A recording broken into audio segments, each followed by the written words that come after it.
स्वागत है आपका अपना क्लास मैजिकल क्लास 2.0 में।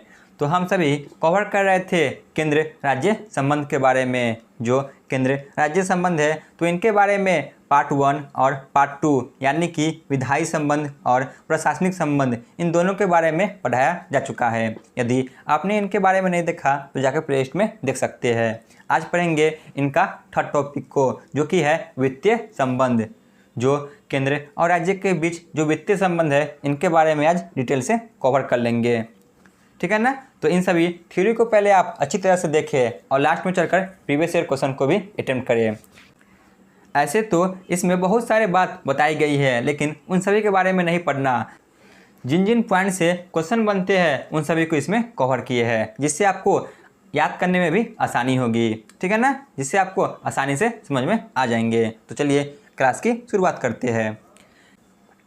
केंद्रीय व राज्यों के बीच वित्तीय संबंध शक्ति, यानी कि जो पैसों का लेन देन राज्य और केंद्र के बीच होती है, इन्हीं के बारे में आज देखेंगे। वित्तीय संबंध का शक्ति भाग 12 में है। जो वित्तीय संबंध है तो इसका वर्णन भाग 12 में है। वही जो विधायी संबंध है और जो प्रशासनिक संबंध है तो इन दोनों का वर्णन भाग 11 में है, परंतु जो वित्तीय संबंध है तो इसका वर्णन भाग 12 में है। तो इनको आप ध्यान में रखें, ठीक है ना। जो वित्तीय संबंध है तो इसका वर्णन भाग 12 में है और अनुच्छेद 264 से लेकर 293 तक है। संघ व राज्यों के मध्य वित्तीय संसाधनों का विभाजन किया जाता है। जो संघ है और राज्य है तो इनके मध्य जो वित्तीय संसाधन है यानी कि पैसों का लेन देन, इनका विभाजन किया जाता है। तो इन्हीं के बारे में पढ़ेंगे। अनुच्छेद 280, इसके तहत प्रत्येक 5 वर्ष वित्त आयोग का गठन राष्ट्रपति के द्वारा किया जाता है। यानी कि जो वित्त आयोग है इसका गठन प्रत्येक 5 वर्ष पर होती है और यह राष्ट्रपति के द्वारा संभव हो पाती है, जो कि अनुच्छेद 280 में कहा गया है वित्त आयोग का गठन। वित्त आयोग में कुल 5 सदस्य होते हैं। जो वित्त आयोग है तो इसमें कुल मिलाकर 5 सदस्य होते हैं। एक अध्यक्ष होते हैं और 4 इनमें अन्य सदस्य होते हैं। वित्त आयोग भारत के राष्ट्रपति को अपनी रिपोर्ट सौंपता है। जो वित्त आयोग है तो यह अपना रिपोर्ट जो कि भारत के राष्ट्रपति के पास सौंपते हैं। अब देख लेते हैं राजस्व शक्तियों का आवंटन के बारे में। जो राजस्व शक्ति है इनका आवंटन किस प्रकार की जाती है। संघ सूची के विषय पर, यानी कि जो संघ सूची के विषय है जिन पर कानून जो कि केंद्र सरकार बना सकते हैं तो इस पर संसद कर लगा सकती है। तो संघ सूची के विषय पर जो संसद है यह कर लगा सकती है, यानी कि टैक्स लगा सकती है। राज्य सूची के विषय पर जिन पर जो कि कानून राज्य सरकार बनाते हैं तो राज्य विधायिका इस पर कर यानी कि टैक्स लगा सकती है। वही जो समवर्ती सूची है जिन पर जो कि कानून राज्य सरकार और केंद्र सरकार दोनों मिलकर बनाते हैं तो इस पर टैक्स भी यह दोनों मिलकर ही लगाते हैं। संसद और राज्य विधायिका के द्वारा जो कि इन पर टैक्स लगाया जाता है। वही जो अवशिष्ट सूची है, यानी कि इन तीनों सूची के विषय में से किसी में जो नहीं आते हैं उन्हें अवशिष्ट सूची कहा जाता है। तो इस पर कानून बनाने का अधिकार जो कि संसद के पास है और इन्हीं के द्वारा इस विषय पर टैक्स भी लगाया जाता है, ठीक है ना। उम्मीद है आपको समझ में आ गया होगा। एक बार और इसे समझ लेते हैं। जो संघ सूची के विषय है तो इस पर टैक्स जो कि संसद के द्वारा लगाया जाता है। जो राज्य सूची के विषय है तो इस पर टैक्स जो कि राज्य विधायिका के द्वारा लगाया जाता है। जो समवर्ती सूची के विषय है तो इस पर टैक्स संसद और राज्य विधायिका दोनों मिलकर लगाते हैं। और जो अवशिष्ट सूची है तो इस पर जो कि कानून संसद ही बनाते हैं और इस पर टैक्स भी संसद ही लगाते हैं। अब है अनुच्छेद 269, तो इसमें अंतर्राज्यीय लेन देन से संबंधित वर्णन है। जो अनुच्छेद 269 है तो इसमें अंतर्राज्यीय यानी कि राज्य और केंद्र के बीच जो पैसों का लेन देन होता है इसका वर्णन दिया गया है।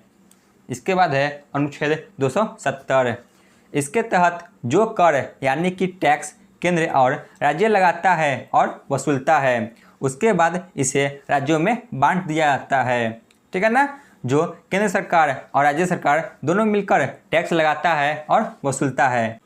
तो इसे वसूलने के बाद जो कि राज्यों के बीच बांट दिया जाता है। वही जो टैक्स राज्य सरकार लगाता है तो इसे राज्य सरकार ही वसूलते हैं और अपने पास ही रखते हैं।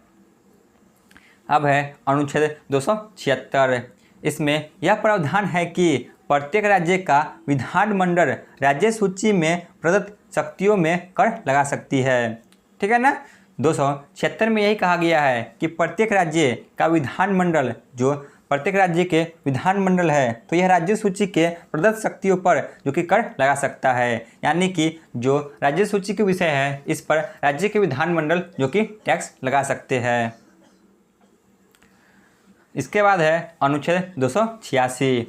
इसके तहत राज्य की विधायी समाचार पत्रों के अलावा शेष वस्तुओं के क्रय और विक्रय पर टैक्स लगा सकती है। यानी कि जो राज्य के विधानमंडल है, ठीक है ना, तो यह सिर्फ समाचार पत्रों को छोड़कर जितने भी शेष वस्तु है इन पर टैक्स लगा सकती है।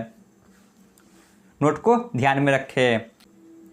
भारत से आयात या निर्यात की स्थिति में कर यानी कि टैक्स नहीं लग सकता। यानी कि कोई वस्तु जो भारत से बाहर जाते हैं या भारत से अंदर आते हैं तो इस पर टैक्स नहीं लगाया जा सकता। तो यहाँ पे हमारा थ्योरी क्लास समाप्त होती है। चलिए चलते हैं प्रीवियस ईयर क्वेश्चन पे। क्वेश्चन नंबर 1, वित्तीय संबंध का वर्णन किस अनुच्छेद में है? तो ऑप्शन सी अनुच्छेद 264 से 293 तक। क्वेश्चन नंबर 2, वित्तीय संबंध का वर्णन किस भाग में है? तो ऑप्शन सी भाग 12 में है। क्वेश्चन नंबर 3, वित्त आयोग का गठन किसके द्वारा किया जाता है? तो ऑप्शन ए राष्ट्रपति के द्वारा। क्वेश्चन नंबर 4, वित्त आयोग का कार्यकाल कितने वर्ष का होता है? तो ऑप्शन सी 5 वर्ष का होता है। क्वेश्चन नंबर 5, वित्त आयोग में कुल कितने सदस्य होते हैं? तो ऑप्शन सी 5 सदस्य होते हैं। क्वेश्चन नंबर 6, राज्य सूची के विषय पर टैक्स कौन लगा सकती है? तो ऑप्शन ए राज्य विधानमंडल। क्वेश्चन नंबर 7, अवशिष्ट सूची पर टैक्स कौन लगा सकती है? तो ऑप्शन बी संसद। तो आज का क्लास यहीं पे समाप्त होती है। आप लोग कमेंट में जरूर बताएं कि आपको यह क्लास कैसा लगा। धन्यवाद।